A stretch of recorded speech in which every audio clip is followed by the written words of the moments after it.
I had spent 67 years choosing my battles carefully, real battles, the ones that mattered. But that evening, in my own home, when my son-in-law opened his mouth, I didn't know it would turn into a war. At my own dinner table, in my own house, I never expected what he was about to say. "Just listen," he shouted. My son-in-law Derek's voice cut through the warm conversation like a knife through silk. "You're not the one making decisions anymore," he said. Then he added, "I've been waiting a long time to say this." He didn't even bother to look at me. He said it as if I were a child sitting at my own table. "Your father needs to hear this," he said, looking directly at my daughter, "whether he likes it or not." It was December 28th. We were gathered around our oak dining room table for the family dinner that had been a tradition in our home for 30 years. My wife Helen had passed away 2 years earlier, but I still set the table the way she would have wanted. Fine china, cloth napkins, candles lit despite the early hour. After all, it was a tradition. My daughter Karen sat to my right. My son-in-law Derek sat directly across from me. My son Michael and his wife Ashley completed our small circle. The turkey had been carved, the wine had been poured. We were sharing memories about Helen's famous New Year's predictions, until my son-in-law decided it was time to take control. His interruption didn't come out of nowhere. We had been talking about the house, about how quiet it had become since Helen passed. Karen had gently mentioned that maybe it was time to consider something smaller, something more manageable. "Dad's doing just fine," Michael had said. I had felt the support and appreciated it. And then at that exact moment, my son-in-law Derek leaned forward, wine glass in hand, and changed everything. The air in the room darkened like a storm cloud settling in. "Actually, he's not doing fine," he said. His eyes locked onto mine from across the table. "And we all know it." I could feel people watching me, not helping, just watching. "My son, my daughter, some of you know exactly what that feels like. So tell me, if you were sitting at that table, would you have spoken up or stayed silent like I did? And one more thing, leave your thoughts in the comments. I promise I will read every single one." The silence stretched on, feeling like minutes, though it was probably only seconds. No one spoke, and that was the moment I knew something was wrong. I watched Karen's face change. Her eyes slowly widened as she realized that whatever Derek was about to say had not been approved by her beforehand. Michael set his fork down with deliberate calm. Ashley's hand went to her throat. I didn't react. I remembered everything, every dinner conversation over the past 6 months. Every time Derek had examined my house, my habits, what I could do and what he believed I couldn't, cataloging it all, piece by piece. All those suggestions about senior communities and simplified living that I had politely brushed off each time. But now I understood something clearly. These weren't suggestions, they were evaluations. What I didn't realize yet was that this wasn't a spontaneous outburst. "Derek," Karen said quietly, "this isn't the time." "When is the time?" Derek replied, his voice still raised. He looked at her, then turned to me. "When he falls down the stairs, when he forgets to turn off the stove, or when a neighbor knocks on the door because no one has heard from him in 3 days. The questions hung in the air like accusations, each one carefully calculated, chosen to create a story of decline that didn't match my reality, spoken as if he were saying them for my own good. Yes, I lived alone, and for my age I'd say I was solid as a rock, but I wasn't helpless. All Derek needed was for everyone to believe that I was. They weren't concerned about my safety. They were concerned about my signature, a small signature, but on something that mattered a great deal. "The truth is," Derek continued, gaining confidence from our silence, "we've all been walking on eggshells, pretending everything is fine when it's not." He pulled out his phone. "That should have been the first warning sign. Who brings evidence to a family dinner?" "Your father called me 17 times last Tuesday," he said to Karen, holding up his call log. 17 times, because he couldn't figure out his new cable remote. At the time it felt harmless. The cable company had upgraded my system without asking. The new remote had 43 buttons compared to the old one's 12. And honestly, who memorizes the layout of a 43-button remote? I certainly didn't. I had called Derek because he worked in technical sales and understood these things, but now I realized something. He wasn't just helping, he was counting. That was the moment I understood calling him had been a mistake. Not because I needed help, but because he was keeping notes. He wasn't remembering my mistakes. He was collecting them. "And there's also the grocery incident," Derek continued. "Tell them about the grocery incident, Karen." Karen's cheeks flushed red. She looked at Derek. "Derek, please." But I knew exactly what he meant. 3 weeks earlier, I had gone to the grocery store and couldn't find the cranberry sauce. I wandered the aisles for 20 minutes before finally asking an employee, only to learn they had reorganized the entire store. When I told Karen about it later, I laughed. "Just a senior moment," I'd said. And honestly, haven't you ever struggled to find one specific item in a grocery store? Of course you have. Anyway, back to the story. Derek hadn't laughed. He had filed it away. He wasn't telling a story. He was building a case. And that was the exact moment I realized something important. He wasn't helping me. He was evaluating me. Be honest. Would you call this concern or preparation? We've been talking, Derek said, and the way he emphasized we made it clear that this conversation had been happening without me for some time. That word we didn't include me. There's a beautiful community in Clearwater, Sunset Manor, 55 and older, full services, maintenance included. Karen and I drove down there last weekend to look at units. You what? The words came out harder than I'd intended. Dad, Karen reached across the table toward my hand, but I pulled it back. We were just looking, just exploring options. Whose options? That's when I realized they'd already rehearsed this. They weren't offering options. They were presenting a decision. Derek answered before Karen could. Your options, but options you need to consider seriously, because this house is too much for you now. He started listing things. The roof that would need replacing in the next 5 years. The heating system that was already 15 years old. The yard work that I paid neighborhood kids to help with. The stairs to the second floor that I climbed every night to sleep in the same bedroom I'd shared with Helen for 26 years. Each item on his list sounded reasonable in isolation, but together they formed an argument I hadn't agreed to participate in. Each point sounded reasonable. Together, they sounded like a verdict. We found a perfect unit. Ashley jumped in, apparently eager to help build Derek's case. Ground floor, 2 bedrooms, full kitchen, and there's a golf course. I didn't play golf. None of them knew that I didn't play golf because none of them had ever asked. The financial advantages are incredible, Derek continued. We ran the numbers. You could sell this place for at least $450, maybe $500 if we stage it right. The condo is only $220. That leaves you with a substantial cushion for medical expenses down the road. Medical expenses. Down the road. They weren't just planning to move me out of my house.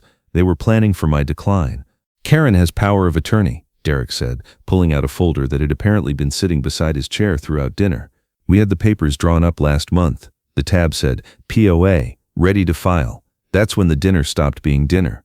The folder wasn't just in case. It was already in motion. You had what drawn up. My voice came out quiet, controlled, but I felt something cold spreading through my chest. My throat went dry. Be honest. If your family prepared legal papers without your signature, would you call it help or betrayal? Karen's face went white. Dad, it's just a precaution. Derek said we should have everything in order, just in case. Just in case what? Just in case you need help making decisions, Derek answered for her again. The lawyer explained everything. Karen can act on your behalf for financial and medical decisions when you're not capable of making them yourself. When I'm not capable. Not if. When. I looked at Karen, my daughter who'd sat at this same table as a child, who'd brought her homework here in her heartbreaks and her celebrations, who'd learned to trust other people by learning to trust me. Karen, I said carefully, did you sign papers giving you power of attorney over my finances? She nodded, tears starting to form. Derek said it was just paperwork, just in case something happened to you, but I never signed anything. Derek's expression shifted slightly, just enough to show me that he'd been caught in something he thought I wouldn't understand. The lawyer said we could prepare everything in advance, he said.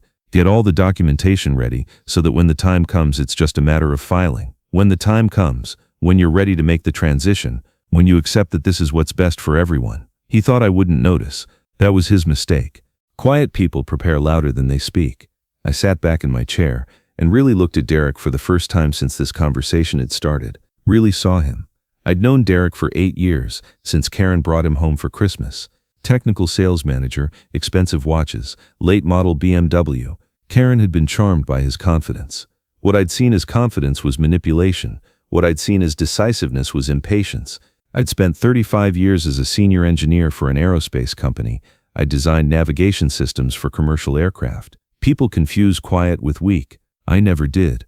I built systems that couldn't fail, and Derek had been running one, right here at my table. One of the first things you learn in systems analysis is that when something isn't working the way it should, you don't start with the obvious problems. You start with the variables that changed recently. In every system failure, there is always one variable that changed. The variable that had changed in our family dynamic was Derek, and Derek had apparently been planning this intervention for months. Show him the brochures, Ashley said, her voice too bright, too eager. Show him how beautiful the community is. Derek reached back into his folder, and that's when I noticed his hands were shaking slightly.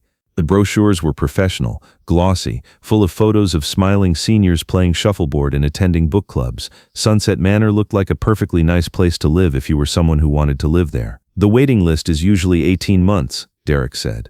But they have an opening now. We'd need to put down a deposit by January 15th to hold it. January 15th, 2 weeks away. And my house? I asked. We've already spoken to a realtor, Karen said softly, just to get an idea of market value. Photos are scheduled for next week, Derek added. The market's hot right now. We can't wait. Deadlines are how control disguises itself as help. You've spoken to a realtor. Dad, we were just exploring. Stop saying that. My voice was calm, but something in my tone made both Karen and Ashley sit back. You weren't exploring. You were planning. There's a difference. Derek's confidence was starting to crack now. I could see it in the way he kept looking at his folder, as if the papers inside would give him the authority he was pretending to have. The point is, he said, this is a good opportunity. Real estate market is strong right now. Interest rates for seniors in these communities are favorable. If we wait, both of those things could change. We, Karen and I, we're trying to help you make the smart choice. The smart choice, I repeated. Based on power of attorney documents that I never signed, for a condo that I never asked to see, to solve problems that I never said I had. Derek's jaw tightened. His eyes went to the exit. The mask was slipping. Confidence disappears fast when authority is questioned. But this hadn't started tonight. It had started months ago, when Helen first got sick.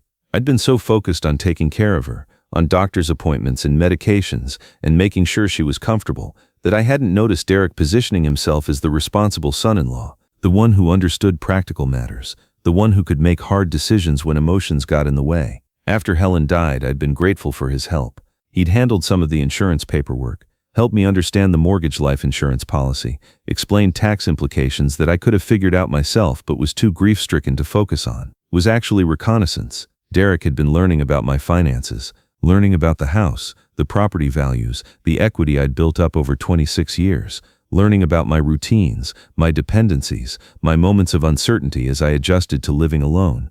Every time I asked for help, he wrote it down like evidence.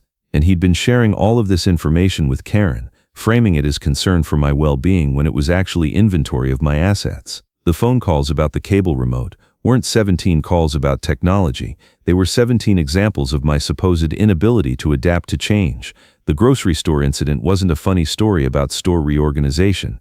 It was evidence of confusion, of cognitive decline, of an old man who couldn't navigate simple tasks. Every conversation, every request for help, every moment of normal human vulnerability had been cataloged and weaponized. Derek had been building a case against my competence, one incident at a time, preparing for exactly this moment when he would present his evidence and demand surrender. Every weakness had been noted, every moment saved for later. I stood up from my chair slowly, deliberately. All conversation stopped. "Derek," I said, my voice carrying the authority that comes from understanding exactly what's happening. "Do you know what I did for 35 years? He thought age had made me harmless. He looked confused by the question. "You were an engineer." "I was a senior systems engineer for Morrison Aerospace. I designed navigation systems for Boeing 737s and Airbus A320s. Those are planes that carry between 100 and 200 passengers each." I walked around the table to where he was sitting. He thought I'd argue. "I didn't," I explained. "Do you know what happens if I make a mistake in a navigation system?" Derek shook his head. "People die. Not one person, not two people, hundreds of people. So for 35 years, every day, I had to make decisions that could kill people if I got them wrong." I was standing directly behind Derek's chair now. He couldn't see me, but everyone else could. "You forgot who raised me," I said to Karen, though my words were meant for Derek. "You forgot what I used to do for a living." Karen was crying now, but not the tears of someone who was sad, the tears of someone who was ashamed. "The power of attorney papers that Derek had drawn up," I continued. "They're not worth anything without my signature. And Karen, honey, you don't have legal authority to make any decisions about my life, my house, or my money just because your husband convinced you to sign something." Derek started to turn around, but I put my hand on his shoulder. "Don't move," I said quietly. "I'm not finished. The beautiful condo that you found, the waiting list, the deposit due January 15th, the realtor you spoke to about my house, all of that was based on an assumption that I would go along with your plan once you presented it to me." Michael and Ashley were staring, frozen. "But you made a critical error in your analysis, Derek. You assumed that because I'm 67 years old and live alone, I'm vulnerable. You assumed that because I called you for help with a cable remote, I'm incompetent. You assumed that because I've been quiet about your little investigation, I haven't been paying attention. You didn't fail because you were careless. You failed because you underestimated me." I leaned down close to his ear. "A lot of people think silence means weakness. Do you? You forgot that I spent 35 years designing systems that couldn't fail. And Derek, you just failed." I walked back to my chair and sat down. Derek remained frozen, staring at his folder of useless papers. "Here's what's going to happen," I said. "Derek, you're going to leave my house now. You're going to take your brochures and your fake legal documents and your deposit deadlines, and you're going to leave." "Dad," Karen started. "Karen, you can stay or you can go with him. That's your choice. But if you stay, we're going to have a conversation about trust, about what it means to make plans for someone without including them, about the difference between helping someone and taking over their life." Derek stood up slowly. His face was pale, his confidence completely gone. "Michael, Ashley, thank you for dinner. Same time next week?" Michael nodded, still processing what had just happened. Derek gathered his papers, his phone, his jacket. Karen sat at the table, torn between following him and staying to face the conversation we needed to have. "Karen," Derek said from the doorway, "let's go." She looked at him, then at me. "I'll call you tomorrow, Derek. I think Dad and I need to talk." After Derek left, the three of us sat in silence. Then Ashley squeezed my hand. "That was incredible," she said. "No, that was necessary." Michael refilled our wine glasses. "Dad, I'm sorry we didn't see what Derek was doing. Derek is very good at what he does. He almost convinced me I needed help I don't actually need." Karen wiped her eyes. "I thought he was looking out for you. He was looking out for himself. Derek sees this house, sees the equity, sees opportunity. He convinced you that moving me was for my own good, but Derek doesn't care about my good. He cares about access to my assets." We talked for another hour. About Helen, about grief, about the difference between needing help and needing control, about how people who love you support your decisions, while people who want to use you try to make your decisions. Help is offered, control is taken. Karen apologized. She'd been manipulated too, convinced that her father was declining when he was adjusting, convinced that love meant taking control when love means providing support. "I want to keep living here," I told her. "This is where your mother and I built our life. This is where I'm comfortable. This is where I belong. Then that's what you should do. And if someday I do need help, I'll ask for it. From you, from Michael, from professionals if necessary. But I'll ask. I won't have it imposed on me by someone who thinks age equals incompetence." Derek called Karen 6 times that evening. She didn't answer. 3 days later, she told him the marriage was over. Not because of what he'd tried to do to me, but because his manipulation revealed who he really was. Someone who saw vulnerability as opportunity, mistook kindness for weakness, believed wanting something gave him the right to take it. Justice doesn't shout. It just waits. I'm still living in my house. I still climb the stairs to the bedroom I shared with Helen. I still set the table for family dinners. Karen comes by twice a week, sometimes to help, mostly to visit. Michael and Ashley stop by on Sundays. The house is quiet, yes, but it's not empty. It's filled with memories, routines that comfort me, choices that are mine to make. Derek was right about one thing. Change is inevitable as we age. We do need to make adjustments, plan carefully for the future, accept appropriate help when it's necessary. But change imposed by others isn't adaptation, it's surrender. Some of us are older, yes, but we're not blind. We can recognize greed dressed up as love. We can tell the difference between people who want to help us and people who want to help themselves to our assets. And when someone sits at our dinner table and tries to take control of our life with fake authority and manufactured urgency, we can remind them of something very important. Experience doesn't announce itself, it waits. If you've ever been talked about like you weren't there, you already know why this story matters. And Derek learned that some old men who seem quiet and vulnerable have spent decades solving problems that matter. Some of us know how to identify system failures. Some of us understand calculated manipulation. Some of us remember being responsible for outcomes that can't be undone. And some of us are still perfectly capable of protecting what matters most. My house, my choices, my life. Derek found out that age doesn't equal weakness. It equals experience. And experience, when challenged directly, doesn't negotiate. It simply wins. So tell me, what would you have done?